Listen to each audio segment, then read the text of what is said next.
Oke, selanjutnya teman-teman, kita akan masuk ke pertanyaan sesi Q&A. Ada yang ingin bertanya silahkan. Oke, dari Mbak Iin.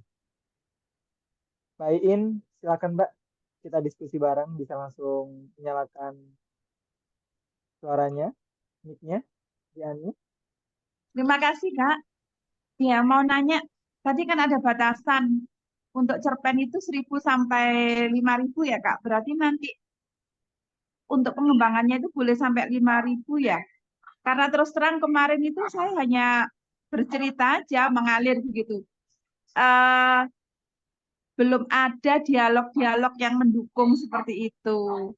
Termasuk juga banyak hal-hal yang sangat bagus sebetulnya sebagai bagian dari konflik itu, tapi tidak saya sampaikan karena bingung mau mendahulukan yang mana gitu.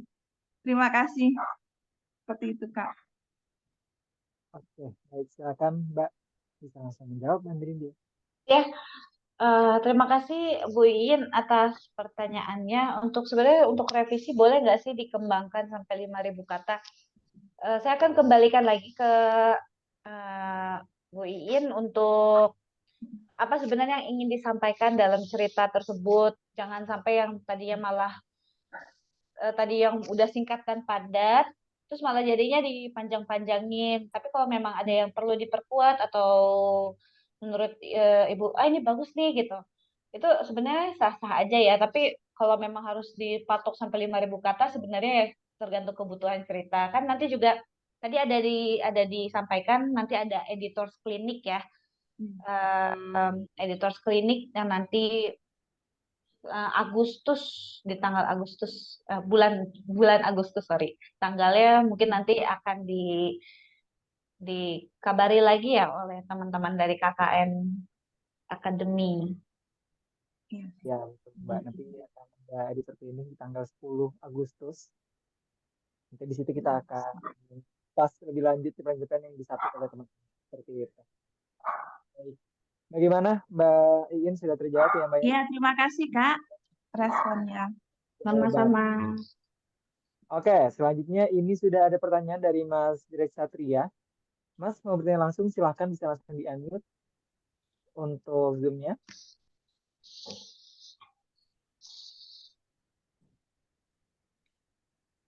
Oke, minta izin ya Kak ya. Silakan. Ya, ini untuk cerpen kan saya jujur kemarin yang KKN itu pakai sudut pandang orang pertama. Memang kenapa saya pilih itu karena saya ada kesulitan kalau menulis cerita itu dari sudut pandang orang ketiga. Pasalnya kalau orang pertama itu kan untuk deskripsi singkatnya bisa saya lihat sepenglihatan mata si tokoh utama atau sayanya sendiri sebagai tokoh utama. Tapi kalau orang ketiga itu apakah setiap tokoh, misalkan dua atau tiga orang, itu masing-masing diberikan sudut pandang deskripsinya. Kan itu bikin panjang nanti untuk ceritanya. Ya, yang ini saya langsung jawab gak apa ya. Boleh, boleh, boleh Kak. Itu aja pertanyaannya. Misalkan saya sendiri kalau bikin novel atau cerpen saya justru lebih menggunakan orang ketiga karena Oke. yang akan digambarkan memang kayak kalau misalkan kita nonton film ya kita si kameramennya kita bisa melihat mereka bergerak bagaimana walaupun sudut pandang dari maksudnya mungkin pikirannya apakah perasaannya itu dijabarin itu bisa dari gerak-gerik itu yang deskripsi misalkan dia merasa tidak nyaman bisa menggambar apa menuliskan uh, Anya terlihat pundaknya terlihat kaku terus matanya tidak fokus yang kayak gitu sebenarnya menurut saya sudut pandang orang ketiga itu malah lebih apa ya nggak terlalu banyak menjabarkan kayak kok aku itu kan mungkin malah jadi kayak lebih banyak cerita ya aku tuh sedihnya karena gini gini gini gini gini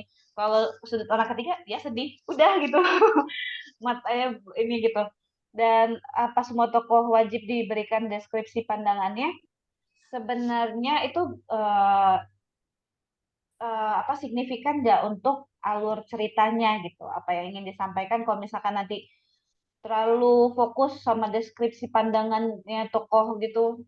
Yang pasti sih kalau tokoh utamanya memang perlu ya, karena konflik itu kan dipegang oleh si tokoh utamanya tersebut gitu. Jadi kita akan membutuhkan pandangannya seperti apa kalau misalnya ternyata KKN dia kesusahan nyari toilet, kesusahan apa, ya kita menceritakan pengalaman si konflik yang dimiliki tokoh utamanya. Jadi sebenarnya eh, untuk cerpen mungkin dibatasi aja seperti itu. Kecuali kalau misalkan memang tokohnya semua tokoh itu berarti itu jadinya ada subplot. Subplot itu udah masuk ke ranahnya. Udah kalau ada subplot itu jadinya novel ntar malah takutnya malah jadi Panjang. panjang. Iya, jadi wah ini harusnya bisa bisa bisa digini ini wah, ada subplot lagi gitu. Nanti tiba-tiba loh ini kok udah lebih dari 5.000 kata ya, ini udah bukan cerita pendek lagi nih nantinya gitu. Ya, Jadi ya. memang dilihat aja gitu. Nah, untuk deskripsi kalau justru kalau sudut orang orang pertama, deskripsi itu lebih mudah karena kita akan menceritakan misalkan dia biasanya, aduh saya tidur tadinya di kasur yang empuk, ini keras pinggang saya jadi nggak enak gitu. Itu mungkin jadi lebih lebih masuk ya menceritakan pengalaman apa apa sih yang dia rasakan secara panca inderanya, itu apa yang disentuh, apa yang dicium, mungkin sering banyak bau yang tidak sedap atau segala macam, atau justru ada bau melati kalau ternyata itu cerita horor gitu. Jadi gitu sih. Jadi kalau bisa memang tokoh utamanya aja karena ini cerita pendek dan dan memang fokus untuk satu konflik ide cerita aja. Ya, Mungkin makasih. nanti ya mungkin kesempatan lain akan menghasilkan novel mungkin yang lebih bisa banyak lagi. Sorry ya kalau ini ada bunyi kucing meong-meong lagi musim kawin ini, makanya dia lagi pengen keluar. Oke, itu semoga menjawab ya Mas Greg ya. Ya, ya menjawab Kak. Makasih. Sama-sama. Terima kasih banyak Mas Greg atas pertanyaan dan sudah terjawab oleh Mbak Adi India. Baik, selanjutnya ini ada Mas Julius Roma. Silakan Mas, mau bertanya langsung ke Mbak Andri India. Dipersilakan untuk di-unmute. Ya, baik. Assalamualaikum, selamat sore. Mudah-mudahan suara saya kedengaran ya. Lagi Kira-kira. berhenti di tengah jalan ini. Oke, Oke, silakan ini Pak. kan kebiasaan menulis. Tapi itu tadi karena keasikan mau mengeluarkan ide, ternyata kalimat yang diproduksi itu panjang-panjang. Nah, hari ini dapat materi bagus. Ternyata kalimat yang terlalu panjang itu kurang cocok di cerpen. Ya, biasanya kan kalau malumlah kita penulis pemula maunya mengeksekusi itu ide itu cepat supaya keluar semua. Nah, adakah tipsnya ini bagaimana supaya bisa membuat untayan kalimat yang tidak terlampau panjang dalam bentuk kalimat majemuk? Ya, ada Pak, dibaca ulang. Itu beneran deh. Kalau dibaca ulang, misalkan cerita pendek atau kayak saya pun bikin first draft, naskah, entah itu cerita pendek atau novel, saya akan baca ulang. Kalau misalkan waktu pas saya baca ulang, terus kayak ngerasa, oh kok ini kok mengganjal ya gitu. Kok sebenarnya ini ada cara yang lebih efektif deh untuk menjelaskan, misalkan dia sakit pinggang atau apa gitu. Nggak usah harus yang panjang-panjang. Sebenarnya kan memang ya kalau menulis atau berkreasi karya itu kan pengennya kayak dramatis kayak gitu. Cuman kalau gimana cara menghindari kalimat majemuk itu memang dibaca ulang dan dibaca ulang, dibaca keras-keras. Kalau kedengarannya kurang pas, agak aneh, terus bahkan kadang nih saya sendiri sebagai penulis pernah kalau saya tipenya saya nulis dulu sampai selesai baru baca ulang swasembing itu saya akan melihat, loh ini saya kemarin nulis apa ya, ini panjang-panjang ini tuh sebenarnya mau ngejelasin apa ya. Jadi memang pada akhirnya harus dibaca ulang sih Pak gitu, cara cara menghindari tulisan panjang itu kayak tulisan kalimat majemuk. Biasanya kalau saya paling paling paling banter itu dua dua kalimat jadi satu ya misalnya. Ya tapi nggak pernah sampai lebih dari dua, itu akan kadang saya juga bingung saya nulis apa. jangankan saya apa maksudnya saya aja bingung gimana membaca gitu. Jadi memang harus dibaca ulang sih. Nggak ada pakemnya apa harus gimana, emang harus dibaca ulang aja, Pak. Oke, semoga terjawab Mas Julius. Jadi memang supaya dapat kalimat yang oke Mbak ya, dibaca ulang ketika misalkan kalimatnya kayak kurang oke nih, kurang simpel gitu bisa direvisi kembali seperti itu. Oke, Baik, baik. selanjutnya. Clear ya. Terima kasih banyak. Terima kasih. Sama-sama Mas. Selanjutnya ini ada pertanyaan dari Mas Zulfan Fauzi. Silakan Mas Zulfan. Halo, Halo, kedengaran? kedengeran. Oke, saya itu izin bertanya, saya itu paling bermasalah dalam apa ya, membuat konflik cerpen agar konflik Oke, ya. tip untuk membuat konflik cerpen itu lebih tajam, gitu saja itu saya. Tip dalam membuat cerpen agar lebih tajam. Ini mungkin bisa dibantu dengan membuat premis dulu ya. Jadi premis itu saya nulis di chat. Rumusnya adalah karakter. Ini udah sama Kanoni kemarin ada Ya, juga nggak ya? sudah kemarin. Nah ya itu. Nah itu dengan bikin premis itu sebenarnya kita bisa lihat, nah di karakter diapain lagi ya biar Lebih menderita. kesulitan gitu ya, ya karena kan memang konflik itu harus diberi kesulitan, kayak misalkan mempertajam konflik. Kalau saya lebih suka konflik yang ironi, kayak saya di contohnya itu di buku Pay Sooner or Later yang kemarin dijadiin pay letter itu ceritanya Tika tentang yang awalnya di konsultan pajak gitu yang artinya tuh ngurusin uang orang lain, ternyata dia juga punya utang, dan akhirnya dia diberhentikan dan kerja lagi. Itu kan konfliknya udah kelihatan ya, diberhentiin, tapi kan cicilannya nggak berhenti ya, pendapatannya berhenti, tapi cicilan nggak masih tetap berjalan nih, gimana gitu. Akhirnya dia mencari pekerjaan lain yang ternyata ya memang dapat dari orang dalam juga, yaitu sebagai debt collection, penagih utang. Jadi itu kan ironis ya, orang punya tadinya sebelumnya ngurusin uang orang lain buat biar bayar pajak seminimal mungkin, terus tiba-tiba harus mengurus utang orang lain dan utangnya sendiri. Jadi memang kalau konflik dipertajam tuh kira-kira itu bikin ironi. premis itu ya itu dilihat lagi aja, ini sebenarnya bisa diapain lagi ya gitu. Karena ini tuh yang harus dilatih ke penulisnya adalah yaitu yang tadi membaca, banyak-banyak nulis, banyak-banyak baca, terus banyak-banyak ya bukan bikin ya, lihat thread-thread di X itu di Twitter gitu.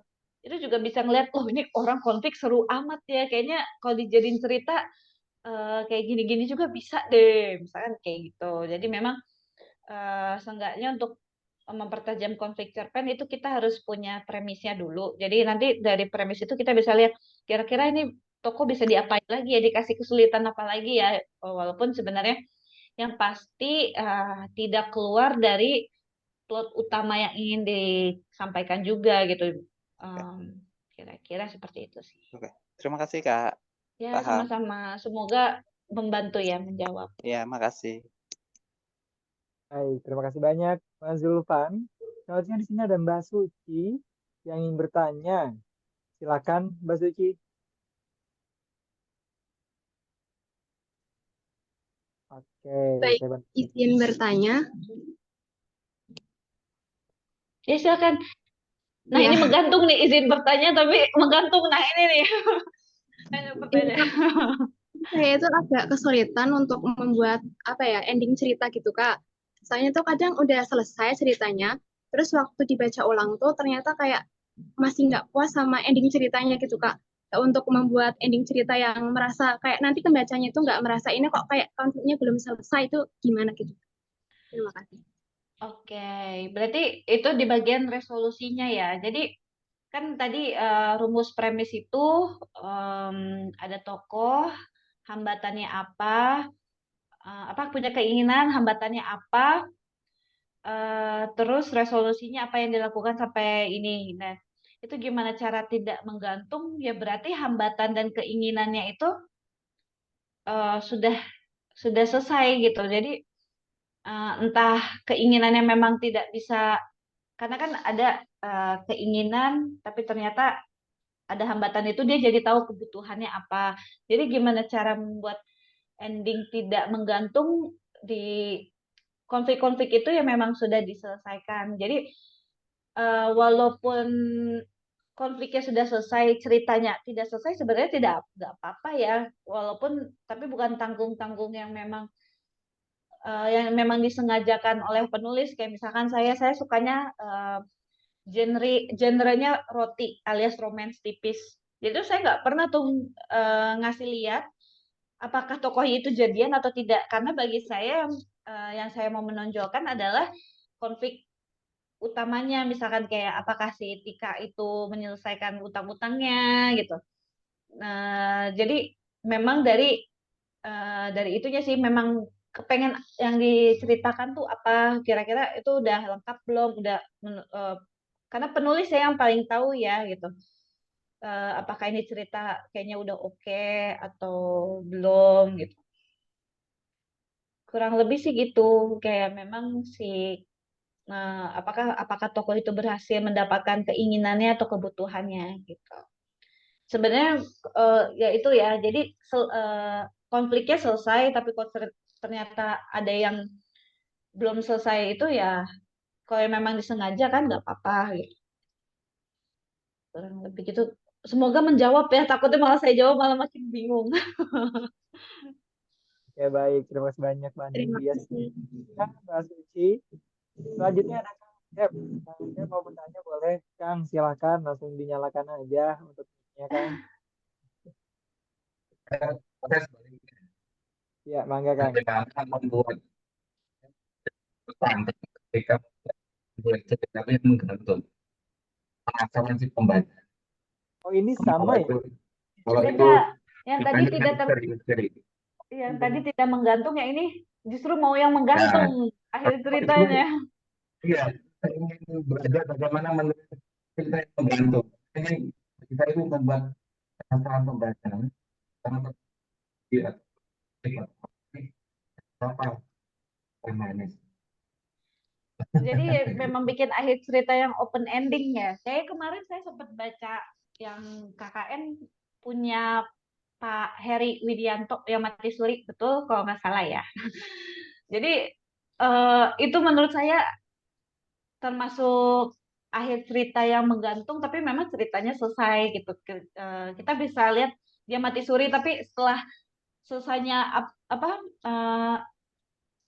eh, apa peristiwa selanjutnya itu nggak ketahuan apa ya, ya seperti itu. Jadi kayak memang eh, yang tadi dibilang resolusinya udah ada, tapi kita nggak menjabarkan apa yang terjadi berikutnya ke karakter itu sendiri seperti apa. Misalkan kayak misalkan contohnya saya lagi nunggu bis di halte gitu.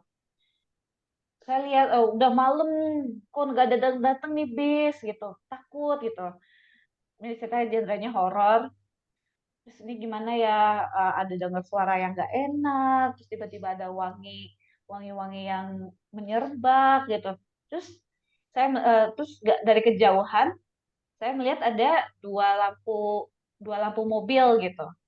Maksudnya ya lampu mobil mau mendekat selesai. Tapi itu ceritanya selesai di situ. Padahal saya nggak ngejelasin itu beneran bis apa enggak, itu mobil orang atau itu justru mobil-mobilan yang baru mau lewat, atau justru orang lagi jalan pakai dua senter, itu nggak dijelasin. Nah yang kira-kira seperti itu sih, itu yang memang nggak bohong ya, jam apa banyak bisa apa banyak melatih menulis itu, si kepekaan itu. Kayak kita kan penulis itu ibarat kayak pisau ya, harus diasah terus biar tajam gitu, biar kepekaannya tajam, tapi dikepencet mulu. Mudah-mudahan menjawab ya, Kang Ya, terima Acep. kasih. Terima kasih. Harus banyak berarti. Baik. Terima kasih banyak, Kang Acep. Ya, Lanjut, sama-sama. lanjut pertanyaan selanjutnya ya, Mbak ya. Nggak apa banyak pertanyaan nih, Mbak. biar kita kupas tuntas untuk materi Oke. cerpen kali ini. Baik saja ada Mas Fikri Alfatan, silakan Mas. Bisa dinyalakan mic-nya? Halo, halo, selamat sore, kedengaran? Kedengaran. Oke, jadi gini Mbak Adrindia, mengenai gaya bahasa, ini bukan terkait sama genre ya, tapi terkait sama deskripsi dan narasi cerita. Kalau kita mau nulis tentang cerita zaman kerajaan, sebaiknya kita hindari atau enggak penggunaan kata-kata serapan dari bahasa asing. Contohnya seperti kata cantik yang gunakan kata serapan dari bahasa Belanda. Mungkin bisa menggunakan kata ayu untuk itu ya. Nah, jika memang harus dihindari, apakah ada situs atau buku yang bisa digunakan untuk menjadi referensi bahasa Indonesia yang belum menggunakan kata serapan bahasa Belanda, Inggris, dan lain-lain? Karena di KBBI kayaknya sudah masukin kata-kata serapan itu. Nah, kalau serapan dari Sanskerta kayaknya oke aja ya. Ini meliputi narasi aja ya. Kalau dialog kayaknya udah pasti harus 100% mencoba menghindari kata-kata serapan. Oke. Nah, Terima kasih. walaupun bikin cerita zaman kerajaan nih, tapi kan yang pembacanya zaman sekarang. Jadi sebenarnya pakai kalau zaman kerajaan yang justru yang harus hindari yang kayak gitu bukan penggunaan kalimat apa ya, kata-kata yang bisa digunakan yang kalau ingin variatif mau jadi ayu ya silakan. Tapi kalau untuk pembacanya sendiri nanti apa ya? Kalau justru menggunakan kata-kata yang tidak familiar malah jadi bingung sama ceritanya gitu. Kalau kalau untuk referensi bahasa Indonesia yang ini mungkin ya saya sih biasanya kalau saya paling gunain thesaurus aja ya kayak misalnya buat variasi kosakata yang digunakan. Cuman ya itu yang tadi saya bilang walaupun settingnya ceritanya zaman kerajaan, tapi kan pembacanya sebenarnya itu yang ada di masa kini ya. Jadi jangan sampai menyulitkan pembacanya juga gitu. Jangan jangan sampai menyulitkan diri sendiri juga sebenarnya karena kan kita tuh menulis kalau bagi saya menulis itu healing ya, menyembuhkan. Saya nggak mau jadi menulis itu menjadikan beban untuk saya sendiri. Karena saya menulis untuk mengekspresikan diri bukan mengimpresikan orang lain yang dengan apa lihat dulu nih saya pernah banget saya cerita sedikit naskah saya tuh pengennya menggunakan purple prose yang diksinya tuh cantik atau apa itu ada yang komen ini so intelek banget sih penulisnya dia mau ceritain apa sih sebenarnya pada akhirnya pembaca merasa tulisan itu jadi sia-sia gitu karena yang ingin saya sampaikan malah nggak kena ke pembacanya gitu. Sebenarnya kalau ada kesan dramatis mungkin justru yang bagi saya yang harus dihindari kayak misalkan di zaman kerajaan tapi bilangnya ada email terus atau tiba-tiba ada istilah-istilah kayak robot kayak gitu kan justru yang sebenarnya kayak gitu sih yang dihindari. Tapi kalau untuk penggunaan katanya itu sendiri ya yang udah ada bahasa Indonesianya gitu. Oh ya udah gitu. Karena novel terjemahan aja kita lihat novel terjemahan aja pak menggunakan bahasa-bahasa yang memang lebih familiar untuk pembacanya gitu. Jadi itu sih kurang lebih itu yang harus diingat kayak walaupun cerita kita mau mau lampau pun tapi pembaca kita adalah masa sekarang juga gitu kurang lebih gitu. Semoga membantu ya Mas Fikri. Terima kasih banyak Mbak Adri ya. Ya, terima kasih Mbak Adrian. Oke, paling satu latarnya aja ya Mbak ya diperkuat ya supaya suasananya juga kita bisa merasakan masuk ke dalam suasana tersebut gitu ya. Betul, ya kayak memang deskripsinya dan itu justru ya mungkin yang bisa justru menonjolkan untuk biar dramatis kita memperlihatkan budayanya seperti apa gitu. Bagaimana cara kehidupan di sana, apa mencari makannya gimana, apakah ada transaksi belanja, apa transaksi jual beli kayak gitu. Sebenarnya lebih lebih diperlihatkan world buildingnya ya daripada penggunaan kata-katanya gitu. Kalau menurut saya ya sebagai pembaca historical fiction atau segala macam ya saya akan memilih atau bahkan terjemahan pun saya akan memilih novel terjemahan yang lebih mudah dimengerti gitu. Asalkan jangan dibawa ke bahasa-bahasa gaul yang sekarang kayak cantik Betul, iya. Kayak apa? dan itu kan jadi kayak kurang. Slow aja dong, slow kayak gitu kan kurang ya gitu. Pelan-pelan masih nggak apa-apa. Tapi kalau udah gaya Mbak, jadi yang memang ada di kata di KBBI baku itu ada itu bisa digunakan. Tapi kalau misalnya ternyata memang masih yang gaya-gaya anak sekarang, anak-anak skena yang apa senja dan kopi gitu, lebih baik dihindari. Oke, baik, terima kasih banyak Mbak Andrindi ya. Selanjutnya Ya, Mbak, kita lanjut ke pertanyaan selanjutnya nggak apa ya Mbak ya? apa Masih silakan silakan. dari teman-teman supaya bisa lebih mengulik lebih dalam terkait cerpen ini. Baik, selanjutnya ada Mbak Patricia. Silakan Mbak bisa langsung bertanya dan dinyalakan mic-nya. Oh iya iya iya. Kak, Ya, Ya, halo Mbak. iya terima kasih atas kesempatannya. Saya izin bertanya, apakah penamaan tokoh itu berpengaruh? Soalnya dalam cerpen yang saya lihat, misal di Basa-Basi atau cerpen-cerpen yang mengandung moralitas di sekitar itu, biasanya tokoh-tokohnya itu eh, eh, pakai nama-nama orang daerah gitu atau orang-orang tradisional, berbeda dengan cerpen-cerpen yang mungkin modern yang pakai nama-nama orang sekarang. Terima kasih.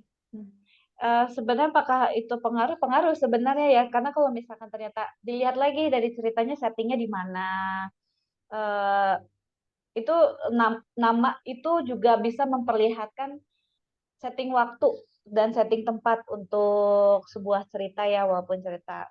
Kalau misalkan sekarang nih saya lihat kemarin absensi nama-nama teman anak saya, wah Akisa segala macam yang pokoknya yang namanya sulit. Jadi memang tergantung kebutuhan ceritanya ya gitu.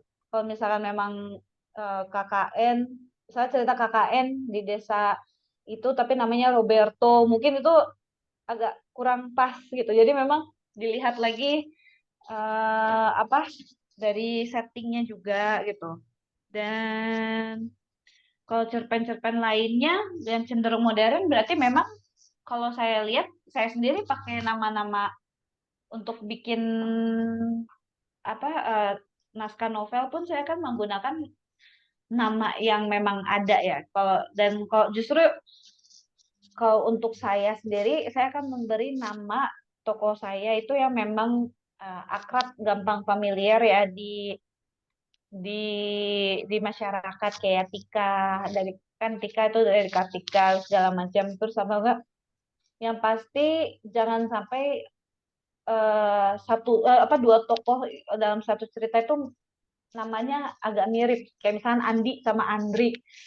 Nanti itu giliran kita lagi misalnya lagi nulis terus tiba-tiba typo atau apa, kita bingung sendiri ini sebenarnya Andi atau Andri sih yang lagi ada di situ gitu. Jadi sebenarnya penamaan tokoh itu berpengaruh karena memang dia akan memperlihatkan setting waktu sama setting tempat. Kayak sekarang kalau orang-orang Jakarta generasi milenial namanya kebanyakan siapa, kalau generasi Z kebanyakan apa. Jadi lebih kayak gitu sih. Jadi kalau misalkan, soalnya kalau saya pikir kalau nggak kalau saya ini kalau yang di basa-basi atau cerpen-cerpen lainnya itu yang di itu memang lebih ke nyastra ya, nyastra berarti yang memang Indonesia banget gitu. Jadi yang mereka menggunakan nama-nama yang memang mungkin Budi, Ibu Budi, BUDI gitu. Kurang lebih kayak gitu sih. Semoga mencerahkan ya. Baik, terima kasih Terima banyak. kasih, Mbak. Baik, kita masih ada waktu untuk pertanyaan selanjutnya. Oke, ini ada pertanyaan dari siapa yang tadi di atas? Ada Mas Joko. Silakan Mas Ya, Joko. selamat sore Mbak Adri. Ini mengenai apa ya, masalah mood dalam menulis cerpen itu. Kadang mungkin sedikit pengalamannya dulu pernah ikut kirimkan ke cerpen dan pernah juga diterima, dan tetapi kadang-kadang konsistensi itu Masalahnya kadang-kadang sebagai penulis itu kadang-kadang itu terasa pengen rakus ya, pengen menulis apa saja. Padahal harusnya ya cerpen atau novel yang difokuskan supaya itu lebih totalitas. Tapi kadang-kadang ide-ide itu munculnya bukan hanya cerpen aja, banyak di artikel dan sebagainya itu. Gimana itu untuk mempertahankan mood menulis cerpen atau novel supaya fokus pada cerita pada kalau kita pengen jadi cerpenis ya jadi cerpenis atau pengen novelis juga novelis supaya fokus ya. Kadang-kadang itu yang menjadi kendala bagi saya itu untuk mempertahankan. Oh ya saya sebagai penulis ya menulis semuanya. Kalau lagi mood seperti ada lomba ini baru nulis cerpen dan sebagainya. Nah, Itu. oke. Ya. Jadi Pak, setiap penulis itu memiliki proses kreatif yang berbeda ya. Jadi memang tidak ada pakem, harus begini, harus begitu. Tapi kayak di novel, di naskah novel pun itu ada yang namanya plotter dan penser. Plotter dia yang menggunakan outline. Kalau penser memang ngerjain pas lagi duduk ceritanya entah dibawa kemana, ya udah pas lagi duduk itu aja yang dia ceritain gitu. Jadi kalau untuk mempertahankan mood, kalau saya sendiri nggak menutup kemungkinan tiba-tiba dapat ide yang lain. Tapi yang saya lakukan adalah mencatat idenya aja dulu secara kasar. Entah itu saya lagi ngerjain naskah satu nih, naskah yang tentang dana darurat, tiba-tiba saya mau naskah tentang pernikahan, kan itu mungkin agak tumpang tindih ya, saya akan catat. Yang penting ide yang cerpen atau artikelnya itu nggak sama-sama hilang, jadi malah nanti nggak ada yang dikerjain, yang penting dicatat dulu aja gitu. Dan untuk mempertahankan mood, saya sendiri kalau memang udah agak burn out nulis cerpen, karena kan yang namanya writer's block itu memang ada, kita lihat dulu ya alasannya kenapa, atau memang lagi buntu ide. Kalau buntu ide ya lebih baik brainstorming ya, kayak ngelihat lagi cerpennya, baca ulang, atau kasih lihat teman penulis sesama di komunitas itu bisa ini kira-kira bagus nggak ya, enaknya diapain ya, brainstorming. Ada juga yang memang lagi burnout yang nggak bisa nulis. Kalau udah nggak bisa nulis, ya udah nulis aja, kayak misalnya entah itu baca baca buku lain atau nonton atau bikin artikel. Jadi mempertahankan mood dan momentum itu bagus, tapi kalau sampai membebankan itu juga jangan sampai ya, karena nanti kalau udah jadi nggak ada moodnya pun, dipaksa harus ada mood, tulisannya pun pasti jadinya nggak mungkin nggak semaksimal kalau misalkan otak kita lagi fresh gitu loh, kayak lagi. Jadi kalau misalkan memang mempertahankan mood menulis, terutama cerpen,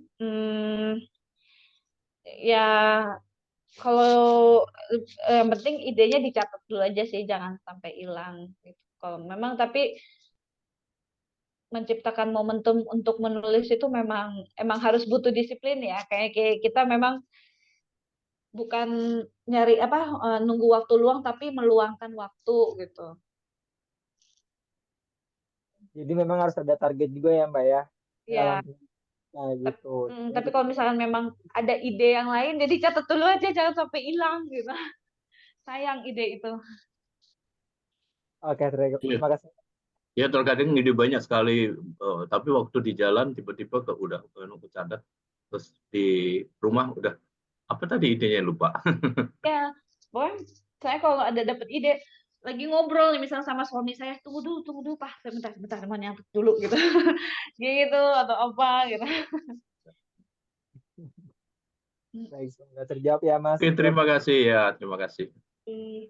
Baik, selanjutnya ada pertanyaan dari Mbak Riri, silakan Mbak. Ya, terima kasih Mas. Pak, Ya. Gimana cara ngerombak kembali sebuah cerpen yang sebenarnya itu udah jadi gitu, udah anggaplah udah diterima misalkan naskahnya, tapi mungkin ada revisi-revisi. Nah, kalau saya pribadi sebenarnya kalau disuruh merombak kembali dengan membuat awal itu lebih kesulitan merombak gitu, karena kalau merombak itu saya suka mengalami kayak ceritanya jadi melebar kemana-mana gitu. Itu aja Mbak, kira-kira ada tipsnya nggak supaya ketika kita merombak cerita yang sudah ada, tetap topiknya tuh nggak berubah dan nggak jadi melebar gitu. Iya, itu sih kalau saya sebagai kemarin saya juga sempat kena yang namanya rewrite ya. Naskahnya udah jadi naskah novel, terus dari saya sendiri sih sebenarnya kayak ini kayak kurang bagus deh, saya mau ngubah. Jadi yang waktu mengubah itu yang akan saya lihat ceritanya akan lebih bagus kalau saya bawa seperti apa. Misalkan saya tadinya pasangan muda yang masih baru 2-3 tahun menikah menunggu anak, saya ingin lebih dramatis. Apa ya, cerita itu akan lebih dramatis kalau tokohnya itu yang udah pernikahannya udah 10 tahun, terus tiba-tiba eh, ada prahara rumah tangga gitu. Jadi kayak misalkan gimana cara merombak tapi tidak melebar kemana-mana, itu penulisnya sih yang memang harus kasih wadahnya yang kayak memang apa sih yang saya mau ceritakan. Kalau misalkan saya mengubah ini, merombak ini jadi ini, apakah pesan pesan yang saya ingin, pesan moral atau pesan yang ingin diceritakan ini akan hilang gitu. Jadi memang lebih ke penulis yang ingin menyampaikan apa gitu, walaupun dirombak capek ya memang merombak cerpen itu gitu.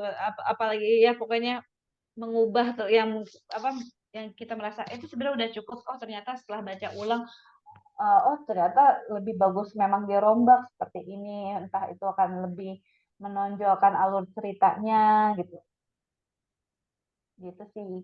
Jadi memang dilihat lagi apa yang ingin disampaikan, dia tidak melebar kemana-mana. Itu makanya yang saya selalu pegang itu penulis itu memang harus punya premis ya. Kalau cerita pendek mungkin premis cukup.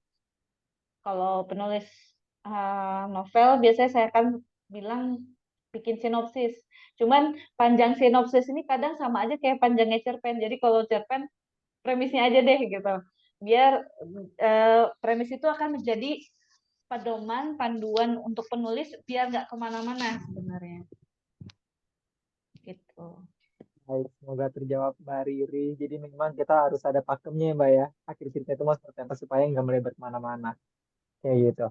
Baik, selanjutnya nih Mbak, ini langsung saja saya tanyakan. Kira-kira apakah lebih menarik novel yang deskripsi dan penuh visual untuk diubah menjadi skenario dibanding novel atau cerpen yang bermain dengan kata-kata. Jadi ada dua pilihan nih Mbak. Kira-kira seperti apa? Kira-kira novel yang bisa lebih menarik untuk diadaptasi ke sebuah bentuk skenario. Kalau kalau saya pengalaman ternyata novel novel saya yang diterbitin Alex Media yang Prisoner Letter itu adalah novel tipis. Justru yang nggak banyak deskripsi yang macam-macam atau visualnya pun kayak kita gunakan kalau itu sebagai film.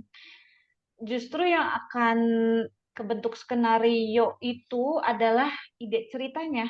Justru kalau Jadi ide cerita, kalau ide ceritanya ya kalau horor memang nggak ada matinya ya, pasti ada terus. Kayak misalkan kalau ide ceritanya memang berpotensi dan menjual, itu yang lebih tertarik sama production house-nya ya, karena pas waktu Pay Sooner or Later aja dijualnya aja itu dijualnya, maksudnya sama Hetty Rusli ini apa buat IP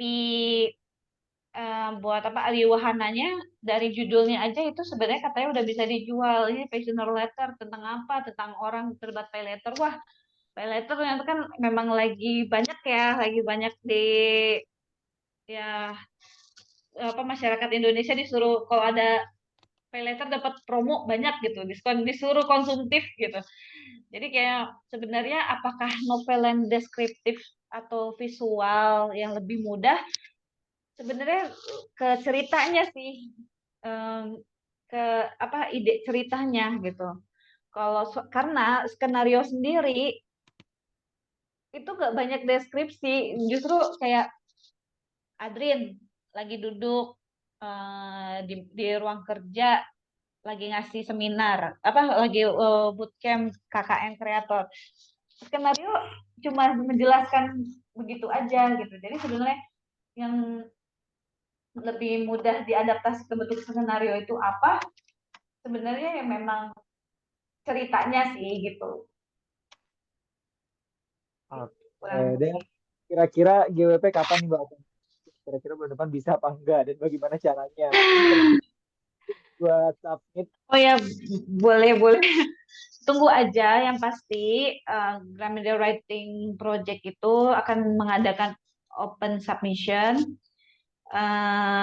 dan open submissionnya itu adalah naskah yang tamat ya, karena kalau udah naskah yang sudah tamat itu lebih mudah untuk kami arahkan ke salah satu Kompas Gramedia Group, salah satunya Alex Media atau yang lainnya gitu.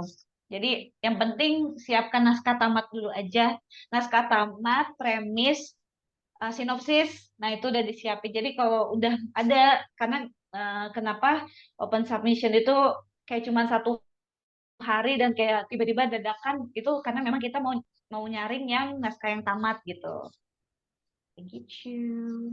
Kira-kira untuk informasinya bisa didapat di mana, Mbak? Ada di Instagramnya Gramedia Writing Project, itu wajib banget ya buat di follow, karena entah itu nanti ada lomba lagi, mungkin nanti teman-teman mau nyoba nulis novel terus ada lomba, pokoknya pantengin aja ya. Sorry, mau batuk dulu. Programnya supaya nggak ketinggalan buat ikutan submission, karena cuma sehari ya Mbak ya. Jadi teman-teman harus, atau bisa juga dinyalakan notifikasinya Mbak. Jadi ketika setiap ada postingan dinyalain dan bisa dilihat itu postingannya submission apa enggak ya. Seperti itu. Baik teman-teman, terima kasih banyak Mbak Andrin untuk jawabannya dan juga materinya pada sore hari ini, dan juga teman-teman semua tentunya yang sudah bertanya, kita mengupas tuntas terkait cerpen. Dan saya ucapkan terima kasih banyak untuk sesi kelas pada hari ini, sore hari ini telah selesai. Sekali lagi terima kasih banyak kepada Mbak Adrindi ya, teman-teman peserta semuanya atas semangatnya untuk kelas hari ini. Sebelum kita akhiri, boleh foto bersama teman-teman? Dinyalakan kameranya, kita pose terbaik teman-teman. Kita sebagai bukti ya, telah mengikuti kelas di hari kedua. Oke. Oke. Gimana mukanya? Udah semuanya ya? Oke. Bisa kita coba? Baik, kita coba. 1, 2, 3. Baik, selanjutnya sekali lagi. 1, 2, 3. Lagi. 1, 2, dan 3. Terima kasih banyak. Teman-teman, usai sudah kelas kita pada sore hari ini, dan nanti kita akan bertemu di tanggal 3 dan 4 Agustus weekend depan. Dan untuk materinya pastinya dengan materi yang baru dan dengan narasumber yang hebat lainnya. Jadi teman-teman jangan lupa untuk standby juga di grup ASUS, karena nanti akan dibagikan informasinya terkait kelas-kelas berikutnya. Dan saya mesti mohon maaf apabila banyak kesalahan kata maupun perbuatan. Dan sampai jumpa kembali dengan saya di hari Sabtu dan Minggu tanggal 3-4 Agustus 2024. Assalamualaikum warahmatullahi wabarakatuh. Jaga kesehatan semuanya. Terima kasih.